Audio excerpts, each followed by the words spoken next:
Καλησπέρα.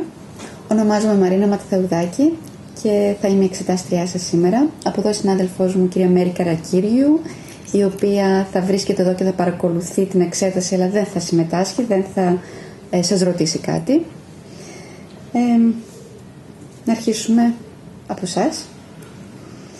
Πώς λέγεστε? Είμαι η Αλίνα και είμαι από το Ουσμπεκιστάν. Με τι ασχολείστε? Τώρα εγώ μαθαίνω ελληνικά και του χρόνου θα σπουδάζω στο πανεπιστήμιο και μου αρέσει οικονομικά πάρα πολύ, γι' αυτό διάλεξα να σπουδάζω οικονομικά. Πολύ ωραία. Πώς περνάτε τον ελεύθερο χρόνο σας? Έχω πολλά χόμπι να κάνω. Για παράδειγμα, μου αρέσει να διαβάζω τα βιβλία μου και αν είναι ο καλός καιρός, εγώ πάω βόλτα στην παραλία και ακούω μουσική και επίσης μου αρέσει πάρα πολύ να χορέψω και εγώ πήγα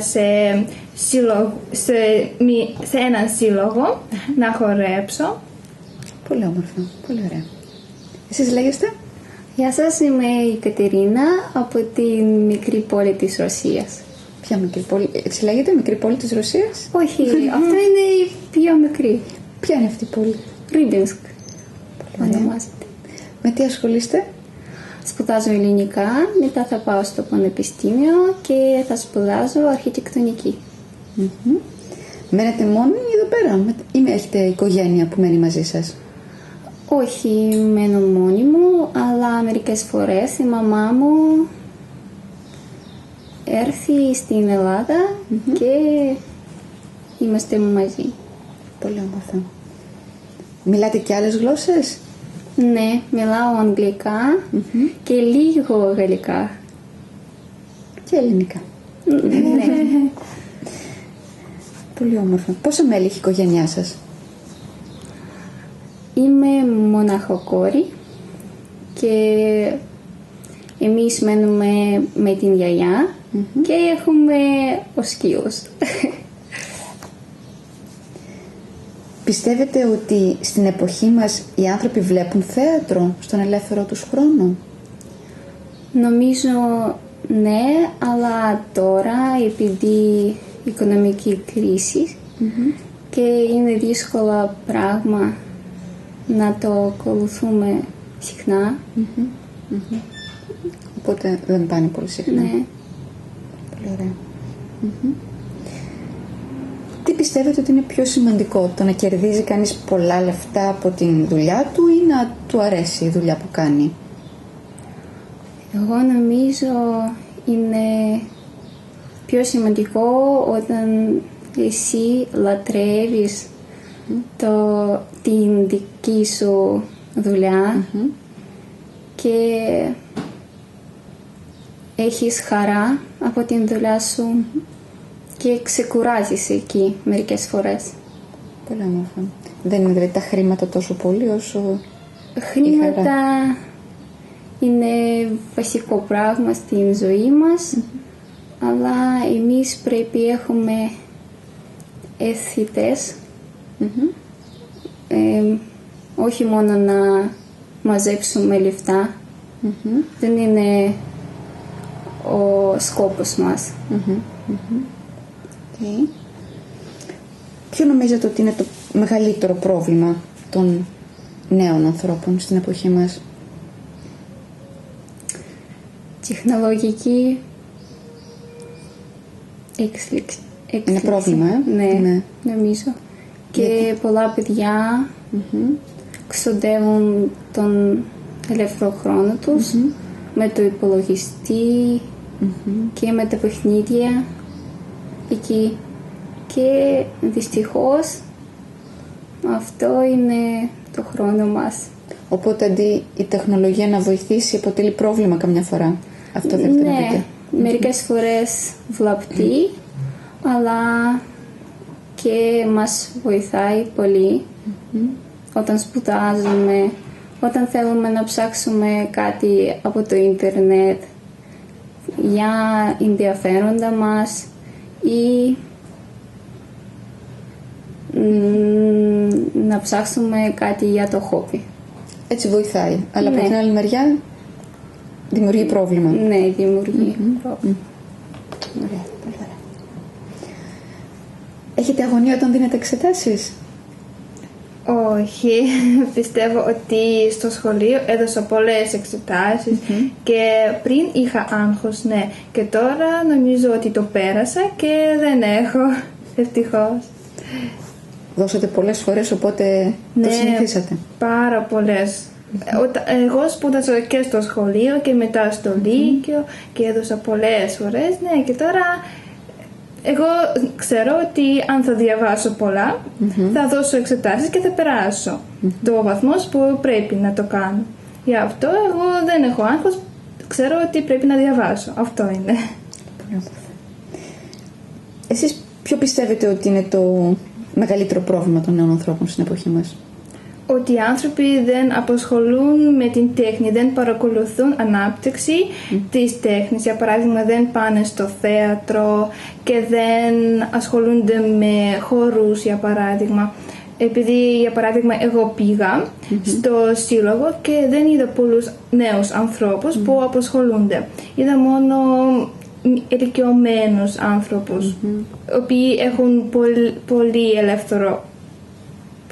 ελεύθερο χρόνο και περάσουν αυτό. Αλλά επίσης η ανάπτυξη της τεχνολογίας προκαλεί μερικές φορές προβλήματα. Για παράδειγμα, νέοι άνθρωποι παίζουν πολλά παιχνίδια στο ίντερνετ μέσω διαδικτύου και δεν διαβάζουν, ανάγνωση τώρα δεν είναι τόσο σημαντική όσο ήταν πριν. Εγώ αυτό πιστεύω. Ευχαριστώ πάρα πολύ και τις δύο σας. Θα σας δώσω μία εικόνα την οποία θέλω να δείτε προσεκτικά και θα σας κάνω κάποιες ερωτήσεις. Όχι, μόνο για σας.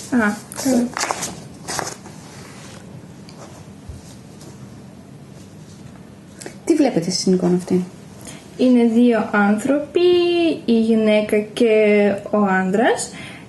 Νομίζω ότι είναι στο σινεμά και βλέπουν μία ταινία που προβάλλεται στο πίνακα και τρώνε επίσης.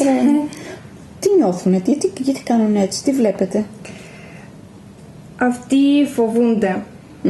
Νομίζω ότι η ταινία δεν είναι τόσο ευχάριστη και δεν είναι μια χαρά και για μία χάρη.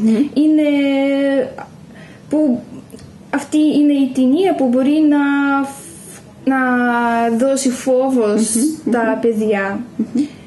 Αυτό. Αλλά βλέπω ότι η σινεμά είναι άδεια, δεν υπάρχουν άλλους ανθρώπους που αυτοί βλέπουν. Σωστά. Εσείς πηγαίνετε στο κινηματογράφο, βλέπετε σινεμά? Ναι. Τι είδους ταινίες σας αρέσει να βλέπετε? Μου αρέσουν πάρα πολύ η περιπέτεια και διαβάζω βιβλία για την περιπέτεια επίσης. Ωραία, πολύ όμορφα, πολύ ωραία. Οπότε να σας δώσω και εσάς μια εικόνα την οποία θα δείτε και θα σας κάνω κάποιες ερωτήσεις. Τι βλέπετε σε αυτή την εικόνα?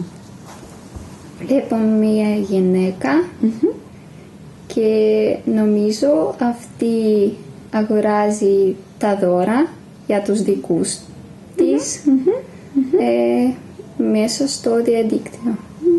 Μάλιστα. Πώς νιώθει? Πώς τη βλέπετε να νιώθει? Αυτή είναι χαρούμενη γιατί έχει πιστωτικό της κάρτα και ίσως έχει πολλά λεφτά εκεί. Εσείς κάνετε ψώνια από το διαδίκτυο? Αγοράζετε πράγματα από το διαδίκτυο? Όχι. Εγώ δεν αγοράζω, αλλά μερικές φορές κλείνω τα εισιτήρια για το αεροπλάνο. Οπότε πηγαίνετε στην αγορά και ψωνίζετε? Ναι. Υπάρχουν κάποια πλεονεκτήματα και μειονεκτήματα όσον αφορά τις αγορές από το διαδίκτυο? Ποια είναι τα πλεονεκτήματα και ποια είναι τα μειονεκτήματα όταν αγοράζουμε πράγματα από το διαδίκτυο? Νομίζω καλό είναι ότι δεν βγαίνεις έξω και μπορείς να κάνεις αυτό μέσα στο σπίτι σου. Πολύ ωραία, ναι. Και μερικές φορές οι τιμές είναι πιο κάτω από το αγοράς. Οπότε είναι πιο φτηνό, συμφέρει περισσότερο. Ναι, μπορεί να είναι πιο φτηνότερο. Παρ' όλα αυτά η κυρία είναι χαρούμενη. Ναι. Πολύ όμορφα. Θα παίξουμε ένα παιχνίδι. Θα προσποιηθούμε ότι είμαστε κάποιοι άλλοι. Θα παίξουμε 2 ρόλους. Θα παίξετε 2 ρόλους. Θα σας δώσω την κάθε μία τον ρόλο σας. Έχετε 2 λεπτά λίγο να δείτε το ρόλο, να τον διαβάσετε. Και μετά έχετε 2 με 3 λεπτά ή 1 λεπτό, δεν χρειάζεται παραπάνω, να τον διαβάσετε. Και μετά 2 με 3 λεπτά θα παίξετε αυτούς τους ρόλους. Και θα μιλήσετε η μία στην άλλη χωρίς τη δική μου παρέμβαση. Όταν είστε έτοιμες, πέστε.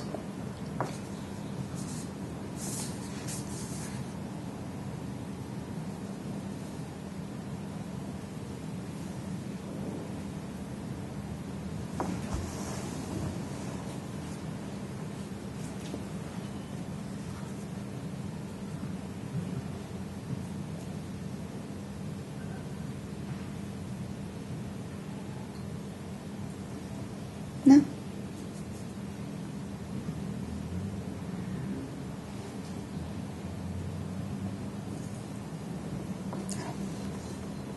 Μπορείτε να αρχίσετε. Γεια σου φίλε μου, τι κάνεις? Γεια σου, καλά είμαι. Εσύ που πας τώρα? Πάω στη δουλειά μου με το αυτοκίνητο. Και εσείς τι κάνεις? Εγώ πάω βόλτα τώρα. Αφού δεν έχω δουλειά το πρωί, κάνω βόλτα το πρωί και το μεσημέρι πάω για δουλειά.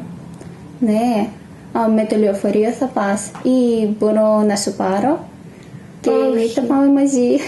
Όχι, ευχαριστώ πάρα πολύ. Θεωρώ ότι το ποδήλατο είναι το πιο ευχάριστο μέσο μαζικής μεταφοράς που μπορούμε να το χρησιμοποιούμε στην ζωή μας κανονικά. Γι' αυτό δεν μένω τόσο μακριά από την δουλειά, γι' αυτό πάρω το ποδήλατό μου και πάω στη δουλειά με αυτό. Και εσύ το συμβουλεύω, γιατί όχι? Με το αυτοκίνητο πιο γρήγορο να πάω στη δουλειά μου, αλλά δυστυχώς υπάρχει ένα προβληματάκι. Πολύ δύσκολο να παρκάρω. Αλλά δεν μπορώ να πάρω λεωφορείο γιατί η στάση είναι πολύ μακριά από το σπίτι μου. Ναι, δεν είναι ωραίο. Ειλικρινά, τα λεωφορεία βλάπτουν και το περιβάλλον μας. Γιατί δεν ανησυχείς γι' αυτό? Ανησυχώ, αλλά δεν μπορώ να κάνω άλλο γιατί δεν έχω εμπειρία να πάω πολλά με το λεωφορείο. Γιατί από το παιδικά μου χρόνια πήγαμε με τους γονείς μου με το αυτοκίνητο και στο βουνό και για τις διακοπές και δεν μπορώ να μείνω στο γεμάτο λεωφορείο και έχω φόβο. Και αυτό είναι σωστό επίσης. Αλλά θα πάμε βόλτα καμιά φορά με το ποδήλατο ή με τα πόδια. Θα σου δείξω και τον δρόμο μου που εγώ περνάω κάθε μέρα. Θα είναι ωραία. Ωραία, θα πάμε, θα προσπαθήσουμε. Βέβαια. Ευχαριστούμε πάρα πολύ. Ωραία. Ευχαριστούμε πάρα πολύ για την ώρα και για τη συμμετοχή σας. Και εμείς ευχαριστούμε. Ευχαριστώ πολύ.